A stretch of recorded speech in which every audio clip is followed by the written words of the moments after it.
Acabou tomando um gol de falta aos 45 minutos da segunda etapa. E agora vai pro jogo da volta, sábado, na Arena de Pernambuco. Boa noite, Igor Moura. Boa noite pra você, Haroldo. Um abraço, amigo. Um abraço pra todo mundo ligado aqui no Bola Rolando. Pois é, o Santa Cruz ficou no empate com o Sport em 1-1. Saiu aplaudido pelo seu torcedor. É claro que a torcida do Santa saiu, como eu posso falar, um pouco mais murcha do que sairia com a vitória obtida se fosse 1-0 o jogo.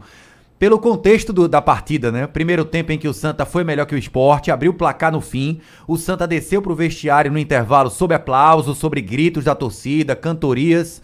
No segundo tempo, o jogo estava equilibrado até os refletores apagarem. Passou cerca de 27, 28 minutos, né, no escuro. Na volta do segundo tempo, o Santa perde aquelas duas oportunidades, né? Perde a primeira com o João Diogo, que preferiu finalizar e não tocar a bola, e principalmente a do Thiaguinho, né, Haroldo? Que o Itamar Schulli lamentou bastante no pós-jogo, na entrevista coletiva, a chance que o Thiaguinho criou cara a cara com o Kaique França, em que chutou pra fora. E aos 47 do segundo tempo, o Santa toma aquele gol de falta, marcado pelo Filipinho. O anticlímax, vamos colocar assim, para a torcida do Santa, porque o Santa jogaria a volta pelo empate se tivesse mantido 1-0 no placar. Fica o bom rendimento, o Itamar Schulli elogiou bastante a performance da sua equipe diante do Sport. Agora, o resultado de empate deixa a final mais aberta impossível, né? O empate na Arena leva a decisão para os pênaltis. Quem vencer estará na final do Campeonato Pernambucano. Só lembrando, o Santa já tem a vaga na Série D garantida para 2025, e se conseguir eliminar o Sport e chegar à final, a coisa que não acontece desde 2020, né, com o Itamar Schulli, quando o Santa decidiu com o Salgueiro, o Santa garante também Copa do Brasil na próxima temporada. Então foi mais ou menos esse o enredo do jogo. Torcida do Santa, óbvio, saiu meio atônica com o que aconteceu nesse gol de empate do Sport aos 47 do segundo tempo. E convenhamos, né, Haroldo? Uma barreira meio que mal armada pelo goleiro William, pelo menos na minha opinião. Igor, você falou já aí sobre o que aconteceu, a queda de energia do Arruda, né? E ouvi algumas pessoas falando hoje, muita gente vem até nos perguntar, já teve alguma explicação para o que aconteceu ali? Alguém do Santa Cruz se pronunciou sobre isso? Olha, Haroldo, quando a gente pergunta pro pessoal, tratam com naturalidade, porque não foi a primeira nem vai ser a última vez que o Arruda tem um apagão. A gente vai lembrar de vários jogos que o Arruda apagou em determinado momento. O que fica mais vivo na nossa memória, contra o CSE, por exemplo, na Série D, ou no jogo de sábado, de novo, foi uma questão de muita eletricidade, o Arruda operando com catracas, energia, toda a prova, a imprensa, todas as cabines, todos os camarotes.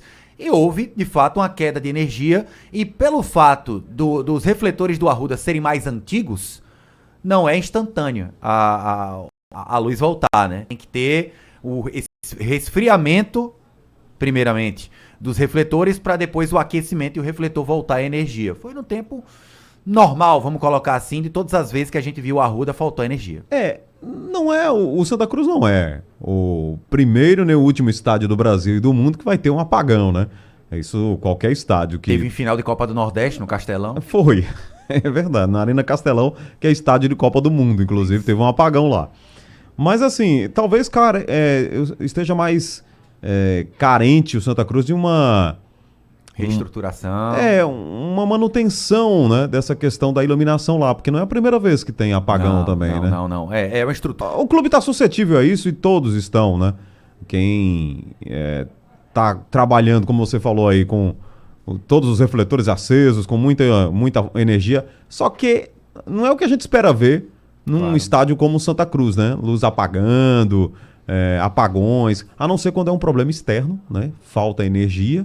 E aí, automaticamente, começa a funcionar o gerador. O gerador, isso. Os grupos geradores começam a trabalhar.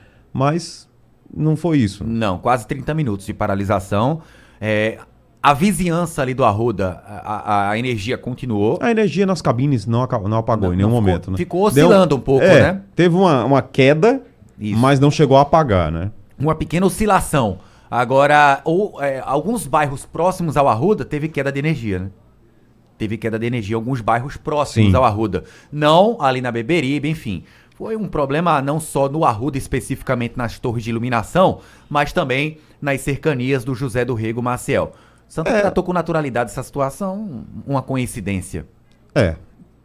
Sigamos. Eu acho que o Santa Cruz, ele com todos os problemas que ele tem, inclusive financeiros, né? Tenta cuidar do seu patrimônio da melhor forma possível. Santa Cruz tem muitos problemas, né, Igor? É um histórico ali de problemas, né? Do próprio estádio do Arruda, que carece realmente de uma mudança, né? Tanta coisa para fazer ali. Mas realmente, tomara que esses apagões não reapareçam, né? Com frequência, Com vamos colocar frequência, assim. com frequência. O gramado, por exemplo, o Santa consegue, faz muito tempo, Não, o deixar gramado tá legal, top, né? Um gramado de nível inquestionável. A pintura, o Santa fez uma nova pintura para essa temporada. O Santa fez alguns reparos solicitados por Corpo de Bombeiro e Polícia para poder voltar a ter a possibilidade de receber público. O Santa fez alguns reparos na semana passada para poder liberar o anel superior. Parte do anel superior. Então, alguns reparos mínimos estão sendo feitos. Agora, se a gente for colocar a necessidade geral do Arruda, aí é um gasto altíssimo que o Santa hoje não dispõe do seu orçamento. Tem né? muita coisa, né? Muita coisa. Agora, uma coisa que chama a atenção também, Igor, é que o Santa Cruz pode ter feito, né? Pode fazer, na verdade, o seu último jogo do ano, no sábado. Pode ter feito o penúltimo, né? Pode ter feito o penúltimo, no sábado passado. Ou pode ter mais 3. Isso. O de sábado e 2 finais do Campeonato Estadual. É duro, essa realidade também é muito dura para o Santa Cruz, né? Muito dura. A gente vê em rede social, obviamente, algumas pessoas bem ansiosas com que diz respeito à tabela da Série D, participantes, mas tudo isso porque todos os representantes do Santa Cruz, quando perguntados sobre a Série D, nenhum dirigente do Santa chegou e falou, não, a gente não vai jogar a Série D, não conquistamos ano que vem, tá tudo certo. Não. Há sempre um ar mais de fé do que explicação racional do que pode acontecer. Assim, não, um pode desistir, uma federação pode abrir mão da vaga, mas até agora a Série D não foi divulgada pela CBF. O que quer queira ou não deixa aquele fio, agora bem fino, de esperança, né? Eu, sinceramente, acho muito difícil. Isso faz nutrir uma esperança, né? A tabela não saiu e tal, mas até agora nada garante, né? É mais na base da fé do que na ciência, vamos colocar assim, né? Então vamos esperar a tabela da Série D, porque me parece que para muita gente não caiu a ficha ainda de que o Santa pode jogar a última partida na temporada inteira, esse clássico com o Sport na Arena de Pernambuco no próximo sábado. Aliás, agora achei o time realmente do Itamar muito bem armado. Jogou bem. Competitivo. Jogou bem. Se impôs, né? Sim, posição num clássico, né? Coisa corajosa fazer, e o Santa Cruz soube fazer no primeiro tempo, criou possibilidade. Alguns jogadores realmente se destacaram.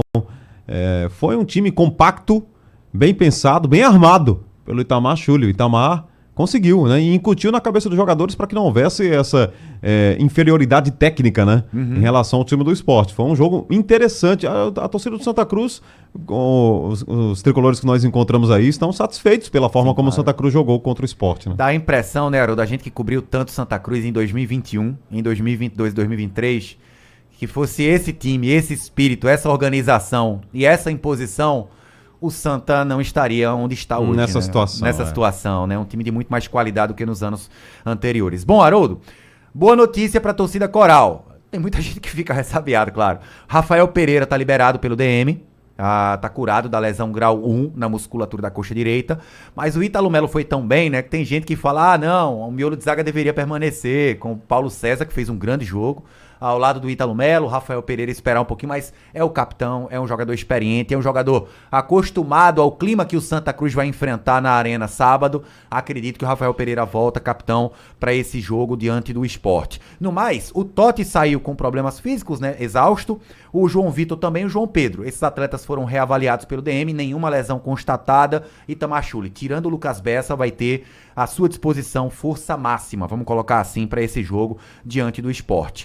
Houve, Haroldo, inclusive, uma ação popular no dia 7, antes do jogo, que aconteceu no Arruda, sábado, uma ação popular, uma solicitação na Justiça do advogado Ailton Alfredo, e a Justiça hoje indeferiu essa ação para que tenha torcida dos dois times no próximo sábado. Primeiro ponto, eu acredito que a Justiça viu todo o contexto da situação e falou, só teve torcida do Santa no Arruda, então, se tiver torcida visitante no jogo contra o Sport, na Arena Comando de Campo do Sport, vai criar um desequilíbrio. Então a justiça já indeferiu essa primeira solicitação. Não teve nada a ver com o clube, não teve nada a ver com o Santa Cruz. Foi um torcedor que foi à justiça se sentindo lesado pelo fato de não poder acompanhar no estádio, na arena, esse jogo entre Sport e Santa Cruz. Eu ouvi a solicitação do Dr. Ailton Alfredo, né, que já foi do juizado do torcedor. Ele disse que a Federação Pernambucana não tem o poder de tomar essa decisão.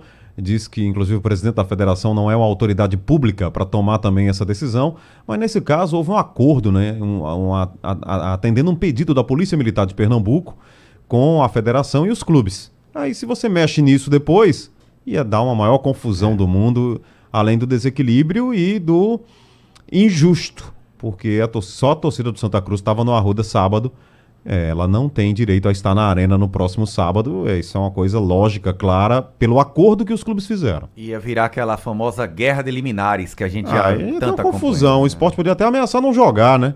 Exatamente. E aí você teria um campeonato paralisado, uma confusão terrível. Confusão grande. Então, o pedido, ele... Tá no seu direito, mas... A história das duas torcidas, ela é interessante da gente discutir, mas nesse momento não cabe mais. Lembrando que ele entrou com esse pedido, falando que a federação não tem esse poder, porque primeiro foi dito que seria a polícia que fez a solicitação aos clubes e os clubes acataram. Mas quando entrevistaram a polícia falou, olha, essa ideia foi da federação, a federação passou para os clubes deram ok. Quando vieram consultar a polícia, a gente não se indispôs. A gente falou, não, tudo bem, torcida única. Tá ok. Então, nessa cadeia, saiu primeiro da FPF para depois bater e refletir na polícia. O doutor Ailton disse que a ideia foi da federação. Isso, perfeito, né? Exatamente. Inclusive ele cita, né, o presidente da federação, não é autoridade pública para decidir sobre esse assunto, mas nesse momento não cabe mais, não seria justo, né? Concordo. Bom, vamos escutar o João Pedro Meia, que foi uma das novidades, né, promovidas pelo técnico Itamar Schulli no Clássico. O João Vitor no lugar do Juan Tavares, o João Pedro no lugar do Matheus Melo. João Pedro terminou dando a assistência para o gol marcado pelo Lucas Siqueira no primeiro tempo. João Pedro faz uma análise desse Clássico, do primeiro jogo da semifinal, e se essa eliminatória segue aberta. Eu creio que a gente suportou bem o jogo, a gente soube jogar de acordo com a formação deles, o jeito que eles vinham propondo o jogo. Eu acho que dentro da estratégia que a gente fez, a gente foi muito bem. E agora é continuar assim, né? Continuar nesse foco essa semana pra gente chegar bem lá pro segundo jogo. O meia João Pedro, autor da assistência pro gol marcado por Lucas Siqueira no fim do primeiro tempo diante do Sport, fala se na visão dele a eliminatória segue aberta nessa decisão, valendo um lugar na final. Com certeza, o placar segue no segundo jogo totalmente aberto. Acho que a gente jogou de igual para igual contra eles e vai ser difícil para os dois times, né, esse segundo jogo. E a gente vai com tudo aí para tentar vitória e classificação para a final. Pronto, então João Pedro aqui no Bola Rolando, Haroldo. Daqui a pouco tem mais Bola Rolando para você. 2 minutos para as 7. Bola Rolando, mais um show de bola dos craques do Scratch.